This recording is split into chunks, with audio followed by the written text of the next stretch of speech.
Hey y'all, Mykel Hawke here with Survival Homes and Gardens. Want to talk to you really briefly about mini survival kits because we're coming up on the holiday season and they make great gifts for everyone. Now, you can always press the easy button and order a survival kit online. There's no harm or foul in doing it. It's better to have something than nothing. But what they don't do is they don't appeal to your needs and your skills based on what you know about your loved ones, your friends, your family, your coworker.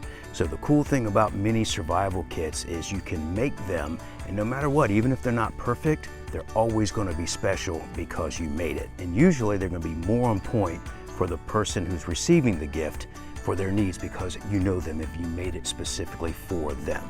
So you can make all types of kits. You can make a survival kit, a first aid kit. A first aid kit could be a medicinal kit or it could be a trauma kit. You can make a fishing kit. You can make a hunting kit. There's almost no end to what types of kits you can make, and what you can put in them is only going to be limited mostly by your imagination, a little bit by your budget, but you can always work around that. The key is when you make a little kit for somebody, it is an act of love. It says you know them, you care about them, and that makes it magical and special. Now, I made a little survival kit right here for a very special purpose, which I'm not going to go into, but the main thing that matters when you make your kit is that you address what I call the 8 pillars of survival.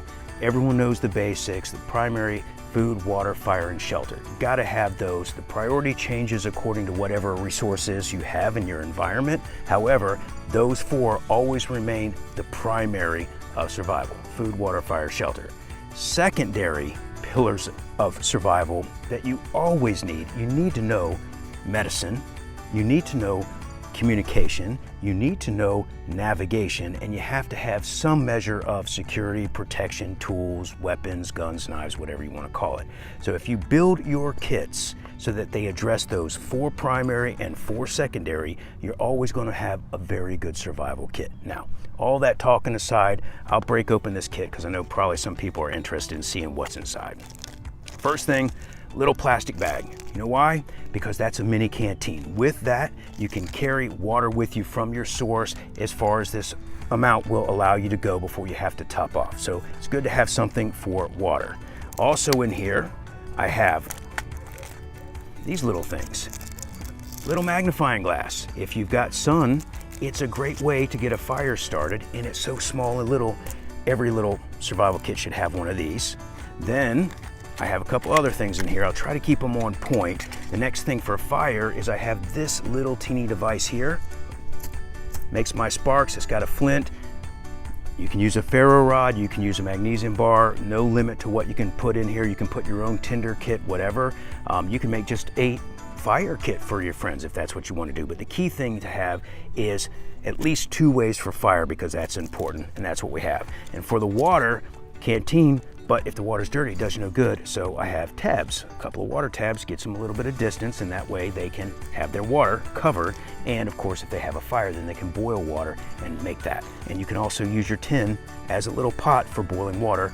Not much, but you can do it, okay? Next thing is, you gotta have something for food. So for food in this kit, I put a little fishing kit because I happen to know there's going to be a lot of water sources where they go, so this is going to be their main way of getting food. Now they can also trap with snares and traps with this. It's just 1 foot. It looks like 550, but it's actually 750, and it's actually not nylon, it's Kevlar. So I can cut wood with this. I can pull these little strands out. It's not 7, it's 9. So even 1 little strand can make a strong lashing to help me build my lean-to or my elevated platform if I'm in a swamp like I am now. So there's a lot that you can get out of just having 12 inches, 1 foot of cordage, but cordage is a really important thing. So in my case, for this, it's for part of the shelter. Likewise, so that's food, that's water, that's fire, and shelter. Now let's talk about the others. Navigation. This doesn't look like much, but this is a pretty expensive little compass that you could throw on your watch. They do make smaller, but I find I like them to glow in the dark, and I like them to be able to be seen from a quick glance at a distance. So if you pull it up, like, yeah, okay, I'm going in the right direction. So something for navigation.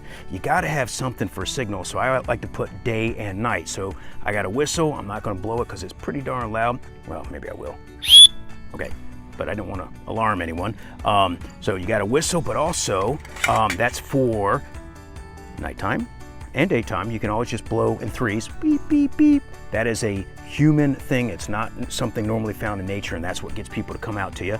Or a little mirror for signaling in the daytime, right? These things can go a long way, so it's a powerful little tool that's really, really tiny. I like the little harder, more durable kind because they actually a little bit shinier, get a little bit more range on them, right? So that's another way, 2 ways of signaling, day and night. And then you got to have something for first aid. So for me, you know, you're going to get sick. Usually you want to have some medicines, prescriptions, whatever. However, mostly you got to worry about injuries, and especially when you're surviving and you're going to cut yourself because you're doing all kinds of things. You're tired, knives are slippery, bloody, muddy, whatever. So usually a little bit of dressing. This is just 1 foot of dressing, but I can make it into a tourniquet. I can stop most bleeders with it unless it's an amputation or something, but it's a good little starter. I can also take off my shirt and use it if I need more, but it's a start point for dressing your first aid. You can build these any way you want. And just for fun, I just decided to put in this tiny little knife because I just thought it was so darn cool,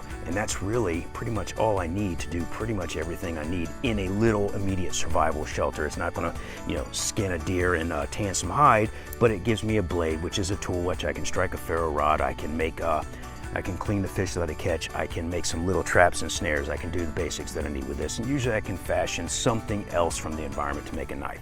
So basically, what I've got in this little survival kit is some water,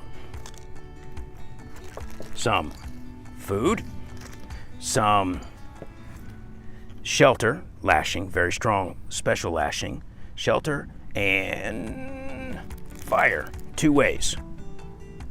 Then I've got navigation, communication, first aid, and protection, security, safety, tool, weapon, knife. Very important. And all that comes in this little teeny kit, which I think weighs about maybe 8 ounces.